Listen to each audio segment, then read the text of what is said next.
Chers amis, bonjour et joie nouvelle de nous retrouver dans cette émission Ta parole est vérité. Nous allons continuer à réfléchir sur qu'est-ce que c'est qu'un chrétien. On va se poser la question, est-ce que moi-même je suis chrétien? Est-ce que je suis chrétien parce que je le dis? Comment est-ce qu'on peut reconnaître que quelqu'un est chrétien? Alors, pour ça, je vais commencer en l'épître de Jacques. Et dans l'épître de Jacques, il y a un petit passage que j'aime beaucoup, d'ailleurs comme beaucoup de passages bibliques, hein. Je suis au chapitre 2, c'est le verset 24. Vous le voyez, c'est par les œuvres que l'homme est justifié et non par la foi seulement. Je reprends. Vous le voyez, c'est par les œuvres que l'homme est justifié et non par la foi seulement. Seule la foi sauve, ce n'est pas un enseignement biblique, c'est un enseignement hérétique, la sola fide. Alors je peux reprendre, si vous voulez, à partir du verset 14. Je suis dans Jacques au chapitre 2, verset 14. Mes frères, à quoi bon dire qu'on a la foi si l'on n'a pas les œuvres? Je crois que la question est légitime. Tu dis que tu as la foi, tu es corrompu comme tout le monde. Les gens qui prennent les bons du trésor et qui demandent 20% pour pouvoir verser l'argent à ceux qui ont travaillé et qui ont le droit à leur argent. Et vous êtes des voleurs, que les choses soient claires. Et par vos œuvres de vol, vous montrez que vous n'avez pas la foi. Et une chose qui est sûre, c'est faites autant de messes que vous voulez le dimanche. Demandez même au pape de célébrer la messe pour vous. Demandez tout ce que vous voulez, tout ça sera néant et ne servira absolument à rien. C'est impossible que Dieu puisse écouter un voleur. Alors, je prends l'exemple du vol, j'aurais pu prendre n'importe quel autre exemple, hein, n'importe quel autre. Mais c'est pour vous dire, mes frères, à quoi bon dire qu'on a la foi si l'on n'a pas les œuvres? Est-ce que toi, ta foi, elle se manifeste par ton comportement chrétien? Est-ce qu'on voit dans tes yeux, dans ton nez, dans ta bouche, ta manière de parler, dans ta manière de te déplacer, pas de déplacer parce que tu marches d'une manière, non, des lieux que tu fréquentes. Est-ce qu'on voit par ton comportement que tu es quelqu'un qui est chrétien? Ou est-ce que tu es comme tout le monde? Mon père, on va faire comment?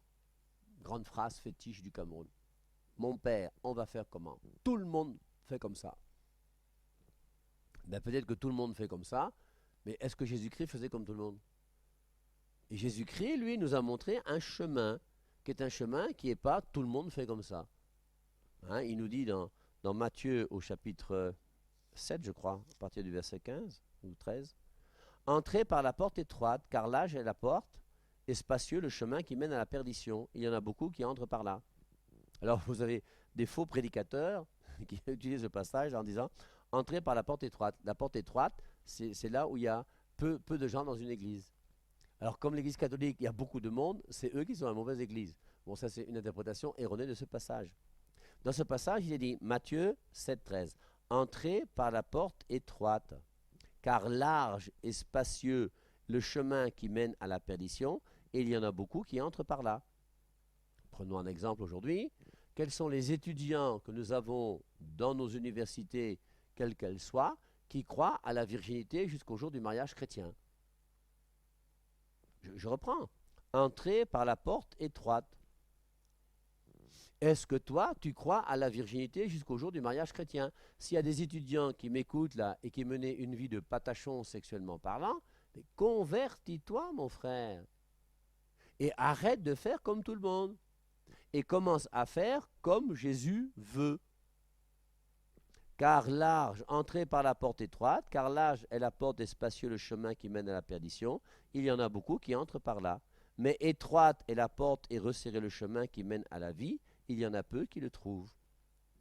Est-ce que moi, aujourd'hui, à travers les actes que je pose, je montre par mon comportement de vie qu'il y a quelqu'un qui habite en moi au plus intime de mon cœur et qui fait que je ne peux pas vivre comme tout le monde parce que j'ai des convictions profondes qui viennent de celui qu'on appelle Jésus-Christ et qui font que ma vie a été transformée.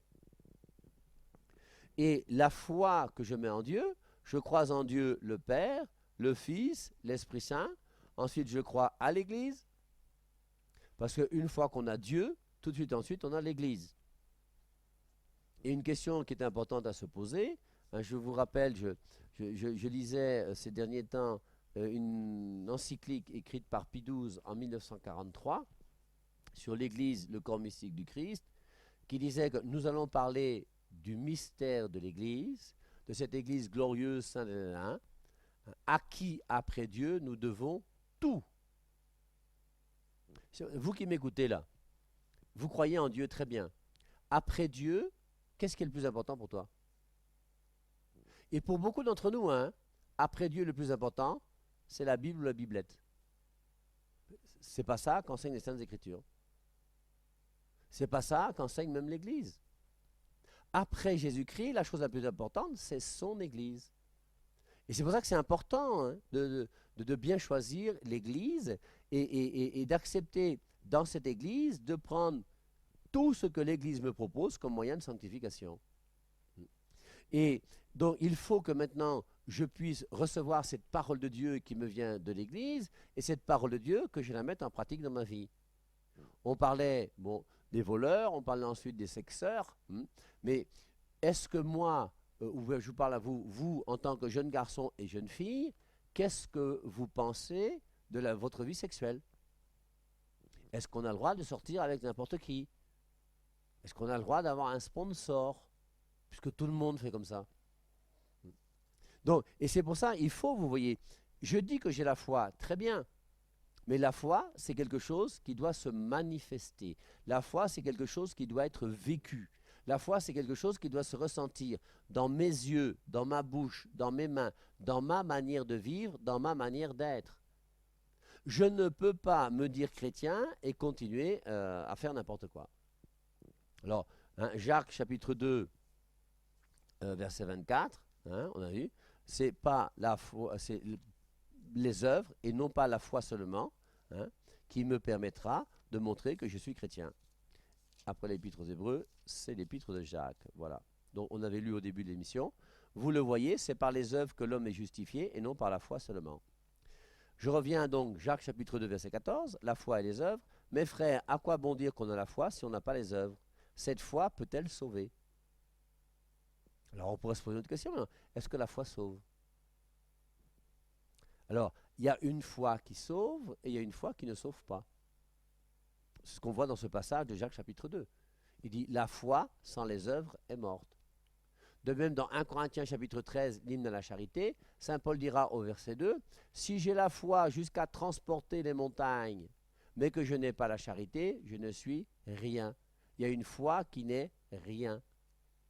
Et il y a une foi qui sauve et une foi qui ne sauve pas. Et la foi qui sauve, c'est la foi qui est accompagnée par les actes que je pose. Tu dis que tu as la foi, tu as un deuxième bureau.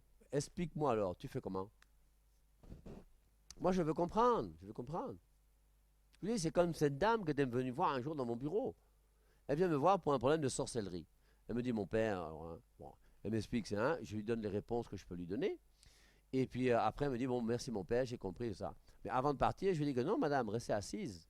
Vous êtes venue dans mon bureau, vous m'avez posé vos questions. Maintenant que vous êtes chez moi, moi, je vais vous poser mes questions. Vous êtes catholique. Vous êtes... Alors, la question que je lui ai posée, première question, c'est est-ce que tu es marié à l'église? Elle a commencé à dire des choses, c'était pas clair. Après, je lui ai dit, si tu ne veux pas me répondre, tu ne me réponds pas. Hein. Si tu veux me répondre, tu me réponds. Moi, je fais ça pour t'aider, c'est tout. Je ne gagne rien. D'ailleurs, quand un garçon ou une fille viennent me voir, si vous avez 25 ans, première question que je vais vous poser une fois que tu m'auras posé des questions, c'est est-ce que tu es encore vierge? Alors quand je pose la question là, au garçon ou à la fille qui est en face de moi, en me disant est-ce que tu es encore vierge? Tu vois comment il commence à se poser des questions. Et... Après je lui dis, bon, si tu veux me répondre, tu réponds, si tu ne veux pas, tu laisses. Après je lui dis, bon, si tu me dis que tu es vierge, félicitations, je t'embrasse, même je t'encourage à continuer, mais c'est rare. La plupart du temps, c'est... Après, je lui dis, bon, tu as perdu ta virginité à quel âge? Mon cousin, mon voisin, mon professeur. Après, j'aime poser la question aussi, là. Depuis là, tu as sexé avec combien de garçons, combien de filles? Alors, je commence à connaître, à compter. Alors, 2, 3, l'autre dit, mon père, c'est impossible de dire, je ne sais plus combien, ils sont tellement nombreux. Tout ça, pourquoi, vous voyez, c'est pour que chacun d'entre nous, quelles sont les œuvres qui accompagnent notre foi? Tu dis que tu es chrétien. La vie chrétienne va impliquer un comportement et une manière de vivre. Et je crois personnellement que ce comportement de chrétien va se manifester dans nos vies sur deux plans essentiels, l'argent et le sexe. En général d'ailleurs, hein, quand un homme vient dans mon bureau, souvent je lui pose la question, est-ce que tu es marié à l'église? S'il me dit oui, ça montre déjà que c'est quelqu'un qui a fait un pas. Après je lui dis, j'espère que tu n'as pas de deuxième bureau. Et ensuite maintenant, deuxième question que je pose quand il me dit, est-ce que tu es marié à l'église? Oui, je lui dis, est-ce que tu payes ta dîme? Ou est-ce que tu donnes ta dîme? Et s'il me dit oui, en général, un homme qui donne sa dîme et un homme qui est marié à l'église, c'est un homme qui est sérieux. Et la plupart du temps, ce sont des gens qui, à 98%, sont des gens qui prennent Dieu vraiment au sérieux. Et c'est pour ça que maintenant, faisons l'inverse. Toi-même qui m'écoutes, où est-ce que tu en es du côté sexuel? Est-ce que vous qui vous dites chrétien, qui pratiquez la religion du Christ, est-ce que vous croyez que le mariage est une institution qui vient de Dieu? Est-ce que vous croyez que vous pouvez vivre avec une femme dans une maison sans recevoir la bénédiction de Dieu? Est-ce que vous croyez que vous pouvez vivre avec une femme 3 mois, une autre 6 mois et commencer à vous papillonner à droite et à gauche? Est-ce que vous croyez que vous pouvez à la maison avoir votre femme qui est la Titus et puis quand même tricher un peu de temps en temps à droite et à gauche? Quel est l'enseignement de Dieu et de la parole de Dieu sur notre vie sexuelle? Alors vous connaissez la phase fétiche du Père Marie quand j'étais encore jeune et j'allais dans les lycées et collèges. Vous les sexeurs et vous les sexeuses, arrêtez de sexer. Et comprendre que normalement, Dieu m'a donné un corps pour rester vierge jusqu'au jour du mariage chrétien. Alors, il faut le répéter régulièrement. Pour beaucoup d'entre vous, quand vous entendez une phrase comme celle-ci, qu'il faut rester vierge jusqu'au jour du mariage chrétien, ça vient malheureusement beaucoup trop tard. Mais enseignez à vos enfants la virginité jusqu'au jour du mariage chrétien. Dites à vos enfants que si vous-même vous êtes parti étant vierge, n'hésitez pas à dire, parce qu'il y a pas mal de femmes qui ont été vierges jusqu'au jour du mariage. Il y a même des hommes qui sont restés vierges jusqu'au jour du mariage. Mais malheureusement, ils sont trop peu nombreux. Et enseignez à vos enfants que si moi j'ai fait une erreur, si moi aujourd'hui, grâce au Christ, tu as une lumière particulière, vis de cette lumière de Dieu dans ta vie et ton bonheur, ben, il sera conséquent aux actes que tu vas poser. Donc, mes frères, à quoi bon dire qu'on a la foi si on n'a pas les œuvres? Cette foi peut-elle sauver? La foi qui sauve, c'est une foi qui va impliquer un comportement chrétien. Et si les œuvres n'accompagnent pas ma foi ne sert à rien. La foi sans les œuvres est morte. Si un frère ou une sœur sont nus et manquent de la nourriture de chaque jour, et que quelqu'un d'entre vous leur dise « Allez en paix, chauffez-vous et rassasiez-vous », sans leur donner ce qui est nécessaire au corps, à quoi cela sert-il? L'exemple que prend Saint Jacques, ce n'est pas par rapport à l'argent, ce n'est pas par rapport au sexe, c'est par rapport à la charité fraternelle. Tu as quelqu'un à côté de toi. Il n'a pas la chance d'avoir les biens que tu as. Toi, tu as la chance d'avoir été béni par Dieu. Tu vois que le gars est pauvre et qu'il a réellement besoin. Et toi, tu lui dis, va en paix, chauffez-vous et rassasiez-vous, sans leur donner ce qui est nécessaire au corps, alors que tu peux le faire. À quoi cela sert-il? Rappelons-nous Matthieu chapitre 25, verset 31 et suivant. Le jour du jugement, Jésus-Christ dira, j'ai eu faim, vous m'avez donné à manger. C'est exactement ça. J'ai eu soif, vous m'avez donné à boire. Et est-ce que nous avons un comportement, nous, qui implique que nous ayons un regard sur l'autre qui soit conforme à ce que Jésus-Christ attend de nous? Il en est ainsi de la foi. Si elle n'a pas d'œuvre, elle est morte en elle-même. Donc, la foi sans les œuvres est morte. Mais quelqu'un dira, toi tu as la foi, et moi j'ai les œuvres. Montre-moi ta foi sans les œuvres, et moi, par mes œuvres, je te montrerai ma foi. Tu crois qu'il y a un seul Dieu, tu fais bien. Les démons le croient aussi, et ils tremblent. Petit exemple, c'est Jacques chapitre 2, le verset 19, qu'il est bon de connaître. Hein. Tu crois qu'il y a un seul Dieu, tu fais bien. Le démon aussi sait que Dieu existe. Le démon Satan connaît Dieu. Et la différence qu'il y a entre Satan qui connaît Dieu et nous qui connaissons Dieu, c'est nos œuvres. Quelles sont les œuvres du diable? Les œuvres du diable sont les œuvres qui sont contraires à la volonté de Dieu. Quelles sont les œuvres des chrétiens? C'est des œuvres qui sont conformes à la volonté de Dieu. Et comment on va reconnaître que dans la vie d'un homme, tu es du côté du diable ou du côté de Dieu? C'est à tes œuvres. Et c'est pour ça que il faut, vous voyez, que nous acceptions de recevoir cette parole de Dieu qui est une parole de vérité pour que cette vérité transforme ma manière de penser. Et que je puisse comprendre que si Dieu m'a donné un corps, c'est pour le garder pour celui qui sera mon époux ou mon épouse. Pas de relation sexuelle tant qu'on n'est pas marié à l'église. 1 Corinthiens chapitre 7, versets 3 et 4. Marie, ton corps n'est plus à toi, mais à ta femme. Femme, ton corps n'est plus à toi, mais à ton mari. Je sais que parmi vous, il y a des couples qui m'écoutaient. Et je sais que je vous dérange. Mais je n'ai pas le choix. Si je ne te dis pas la vérité, c'est que je t'ai menti. Si tu veux maintenant écouter des menteurs, il y a plein de menteurs que tu peux écouter. N'hésite pas à les écouter. Ils sont très nombreux dehors. Très, très, très nombreux. Mais si tu aimes la vérité, accepte la vérité. Et si cette vérité te touche, accepte de changer. Accepte de te convertir. La conversion, c'est pour chacun d'entre nous. Il y a d'abord une conversion radicale. La conversion radicale, c'est le jour où nous décidons de mettre le Christ à la première place dans notre vie. Et ce jour-là, c'est un bouleversement. Tu vas changer d'axe dans ta vie, tu vas changer de repère. Ton repère devient la parole de Dieu, la vérité de Jésus-Christ. Et c'est la vérité de Jésus-Christ qui dirige ta vie. Pourquoi? Parce que tu aimes Jésus-Christ de tout ton cœur, de toute ton âme, de toutes tes forces. Et ce que te dit Jésus-Christ devient le critère de discernement de vérité pour toi et ta manière pour toi de vivre et d'aimer. Et ça, c'est ça la conversion. Après, maintenant que je me suis converti au Christ, il y a des conversions. On doit se convertir par rapport à notre comportement, par rapport à la bière.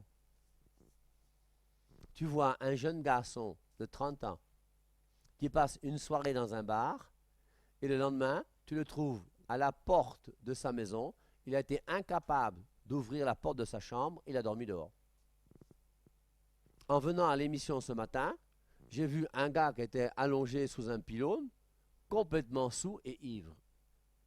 Je suis sûr qu'on a dû lui faire toutes ses poches, on a dû voler son téléphone, on a dû voler ses carnets, on a volé tout ça. Et le gars est là. Mais au bout d'un moment, j'espère que ça va leur servir de leçon pour comprendre qu'au bout d'un moment, il faut se convertir. Ma vie n'est pas une vie relative à la boisson. Je ne peux pas devenir comme un animal parce que j'ai bu une bière de trop. Commencer à tituber en route et à plus savoir ce que je dis et ce que je fais. Et donc après, vous voyez, j'aime Jésus. Et tout en aimant Jésus, j'aime aussi la bière. Et il faut que grâce à mon amour pour le Christ, je puisse faire un effort sur la bière pour que la bière ne puisse pas dominer ma vie. Et pareil par rapport à tout ce qu'il y a dans notre vie. Tu crois qu'il y a un seul Dieu, tu fais bien. Les démons le croient aussi et ils tremblent. Et du fait même que je crois qu'il y a un seul Dieu, il faut que je pose des actes maintenant qui sont conformes à ce que Dieu attend de moi. Donc c'était la foi, les œuvres, Jacques chapitre 2, versets 14 à 19. Je continue avec le verset 20. Mais veux-tu comprendre, homme vain, que la foi sans les œuvres est stérile? Abraham, notre père, ne fut-il pas justifié par les œuvres pour avoir offert son fils Isaac sur l'autel? Et vous reprenez Genèse chapitre 22, et dans Genèse chapitre 22, on vous dit que Dieu éprouva Abraham. Et Dieu va éprouver Abraham en lui disant, va et immole ton fils. Il aurait pu dire non. Il a dit oui. Et par l'acte qu'il a posé, il va montrer à Dieu qu'il préfère Dieu à son propre fils. Il préfère la volonté de Dieu à tout. Si tu ne me préfères pas à ton père, ta mère, ton fils, ta fille, tu n'es pas digne de moi. C'est Matthieu chapitre 10, verset 34 et suivant. Je ne suis pas venu sur terre pour apporter la paix mais l'épée. On sera divisé. On aura pour ennemis les gens de sa propre maison. Un jeune garçon, une jeune fille veulent se marier. Ils sont d'ethnies différentes. Leurs familles ne veulent pas qu'ils se marient. Vous devez désobéir à vos familles. Voilà le père et le mari qui commencent à mettre la zizanie dans les familles. Les parents vont commencer à dire que n'écoutez plus le gars là. Bien non, mais vous devez comprendre, vous les parents, que Dieu passe avant vous. et qu'il n'y a rien de plus stupide sur la terre que le tribalisme. Vous les tribalistes, là, vous êtes bêtes. Je ne peux pas vous dire autre chose. Comment toi-même tu peux croire que les gens de ton village sont les gens les plus intelligents du monde? Donnez-moi un seul pays dans lequel il n'y a pas de prison. Donnez-moi une seule ethnie dans laquelle il n'y a pas des gens qui sont mauvais. Donnez-moi une seule ethnie dans laquelle il n'y a que des gens qui sont bons. Dans tous les pays du monde, il y a des bons et il y a des mauvais. Et ce n'est pas parce que quelqu'un parle ton patois qu'il est meilleur que les autres. Mais ça n'a pas de sens. Comment disons-nous? Et toi, tu dis que non, il faut que ma fille se marie ou que mon fils se marie avec quelqu'un de ma tribu. Au nom de qui et au nom de quoi? Ta tête, là, c'est bien ouvert. Et tu penses que tu as l'Esprit Saint et tu penses que tu es chrétien. Tu n'es pas chrétien, mon père. Tu n'es pas chrétien, ma mère. Vous êtes étroit dans votre tête. Laissez l'Esprit Saint diriger votre vie. Et comprenez que la relation amoureuse entre deux personnes, ce n'est pas une question de culture, ce n'est pas une question d'ethnie, c'est une question d'amour. Et un blanc peut aimer un noir, et un vert peut aimer un jaune, et un gros peut aimer un petit. Enfin, tout est possible. Et c'est pour ça que vous avez des mariages aujourd'hui qui se font à travers le monde entier. Et n'importe qui aujourd'hui se marie avec n'importe qui. Et il faut qu'un homme puisse se marier avec une femme qu'il aime, et une femme puisse se marier avec un homme qu'elle aime, quelle que soit sa tribu, quelle que soit son ethnie, quel que soit son poids et sa taille, et quel que soit son portefeuille et son porte-monnaie. Mais veux-tu comprendre, homme vain, que la foi sans les œuvres est stérile? Abraham, notre père, ne fut-il pas justifié par les œuvres pour avoir offert son fils Isaac sur l'autel? Tu vois que la foi agissait avec ses œuvres, et que par les œuvres, sa foi fut rendue parfaite. La foi implique les œuvres. Ainsi s'accomplit ce que dit l'Écriture. Abraham crut à Dieu, et cela lui fut compté comme justice. Et il fut appelé ami de Dieu. Verset 24 qu'on a lu au début de l'émission. Vous le voyez, c'est par les œuvres que l'homme est justifié, et non par la foi seulement. Verset 25. Rahab, la prostituée, ne fut-elle pas également justifiée par les œuvres, pour avoir reçu les messagers et les avoir fait partir par un autre chemin? Comme le corps sans esprit est mort, de même la foi sans les œuvres est morte. Donc, dernier verset de Jacques chapitre 2, verset 26. Comme le corps sans esprit est mort, de même la foi sans les œuvres est morte. Donc, qu'on puisse, vous voyez, comprendre que je ne suis pas chrétien uniquement avec la bouche. Matthieu 7, 21. Ce n'est pas celui qui dit « Seigneur, Seigneur » qui entrera dans le royaume des cieux, mais celui qui fait la volonté de mon Père.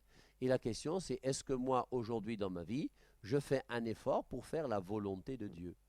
Et si ce n'est pas le cas, ben, il y a quand même un problème très grave qui se pose. Alors, puisque nous sommes dans Jacques, continuez avec Jacques chapitre 4, dans lequel il est dit à partir du verset